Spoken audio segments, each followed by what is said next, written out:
What up everybody, it's your boy Nautical back at it with another video. So I want to talk about the free-to-play model and how it has definitely impacted the gaming sphere over the last few years. Where I think it's going to go, I'm going to use a website that actually put up an article today that I will link in the description for just basically references. But this is something that is going to be a booming enterprise over the next couple of years with the iteration of the Xbox One X coming out and PS4 releasing last year. Now, if you never played a free-to-play game before, I'm gonna give you a list of some of the ones I played just so you can have some type of context and know exactly what kind of games are free to play. But these all range from PC based to phone based to even console based. Now these games aren't in any particular order, but I'm gonna start with Super Mario Run, which is available on iOS on the iPhone platform. We got Blacklight Retribution, which is available on PS4 and Windows PC. We also have Dead or Alive 5 Last Round, which is available on Xbox One and PS4. We have Killer Instinct, which is available on Xbox One and Xbox One Windows PC. We also have SMITE, which is available on, I believe, Xbox One, PC, and I don't know if it's made it to PS4 yet. I'm not for sure on that one. We also have Hearthstone, Heroes of Warcraft, which is available on Windows PC, and we have it available on mobile. We have Hawken, which is available on Windows PC. We have World of Tanks, which is available on Windows PC and Xbox One. Next, we have Paladins, which is available on PlayStation 4, Xbox One, Windows PC, and actually it's available on iOS for Mac too. So that's actually a really cool game because that's the Overwatch clone. A lot of people actually enjoy that game. I actually played it on Xbox One and it's actually a pretty decent game. It doesn't seem as fluent as Overwatch, but a lot of the mechanics are still there. And it's a very enjoyable game, so you definitely want to try that one out. Then we have Neverwinter, which is a massive multiplayer online game that's free to play, like in the same vein of Elder Scrolls Morrowind and stuff like that. That is available on PC, Xbox One, and PS4. Next, we have DC Universe Online. That's available on PlayStation platforms, Xbox One, and Windows PC. Next, we have PlanetSide 2. That's available on PS4 and on Windows PC. Then after that, we have Fallout Shelter, which is available on mobile, available on Windows PC, and available on Xbox One. Then we have the phenomenon Pokemon Go, which everybody knows is only available on mobile, but that thing blew up crazy over the course of last year, and it's seen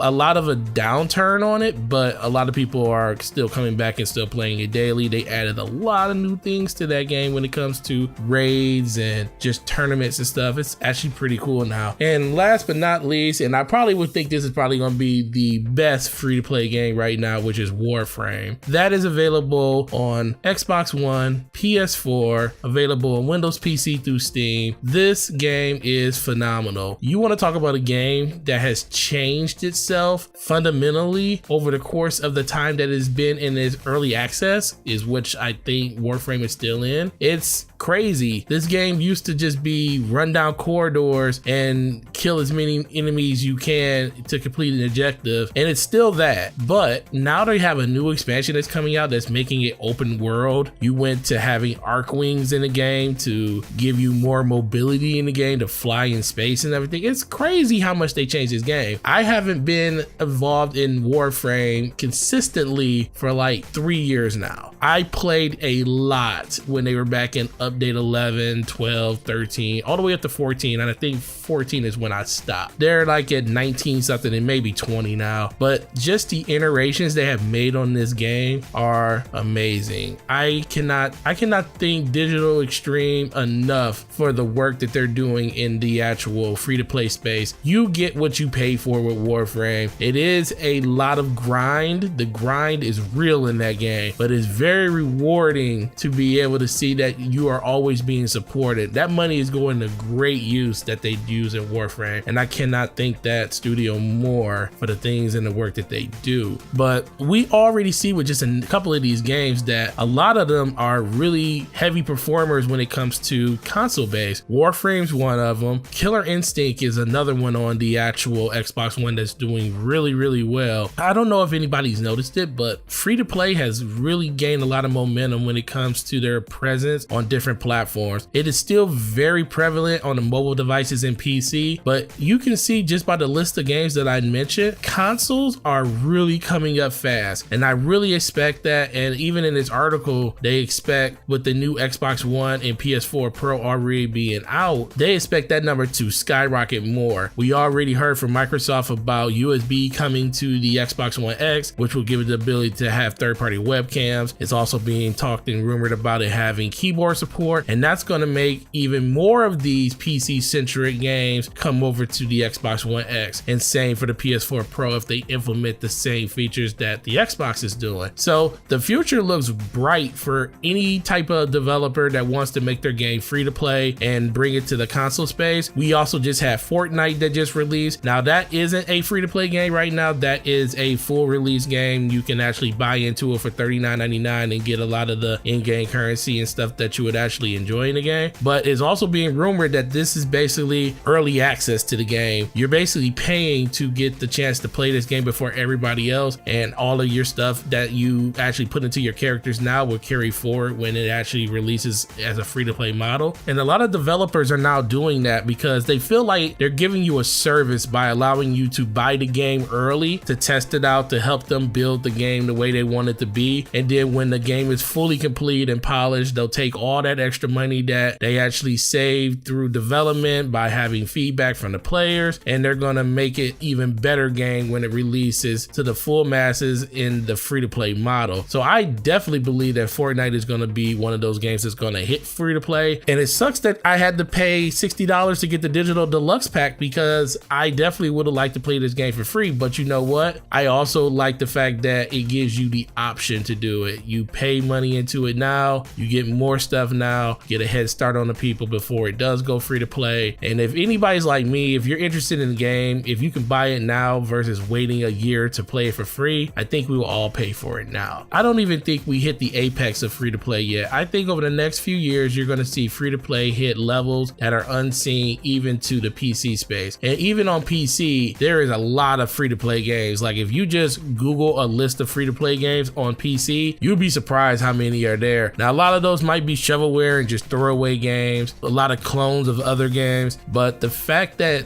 the Xbox One X and PS4 Pro are here, and we're going to be able to probably get mouse and keyboard support with them, like I said earlier, that is going to breed a whole nother dimension of games that a lot of people probably didn't even know they wanted until those games hit the system. But guys, what do you think? Do you think free to play is a really good option for people out there that actually want to play more games and play the games that they want to play? Let's talk about that in the comment section. Also, what kind of game would you like to see in free to play, and what is your favorite free to play game that is out right now? If you don't have one, I highly suggest that you go listen to the list of games that I actually said earlier and give one of those a try. No matter what platform you're on, there's definitely a free to play game out there for you to actually try it, and I definitely want to hear your feedback on what you thought your experience on it was. Did you feel like it was a AAA experience? Do you feel like you got a better experience if you would have paid for the game overall? I want to hear from you guys on the comment section on that one too. So I appreciate you watching this video. I know this was like one of the long-winded ones, but I definitely was thinking about this, especially when I read this article where they talked about free to play and where he thought it was going, and I just thought it would have been a really good discussion to have with you guys here on YouTube. So make sure you like this video if you like the content. Make sure you subscribe to the channel if you want to see more of this type of content. Also turn on those email notifications, let you know the next time my video goes live. It's your boy Nautical. I will talk to you guys in the next video, and have a good week. Peace.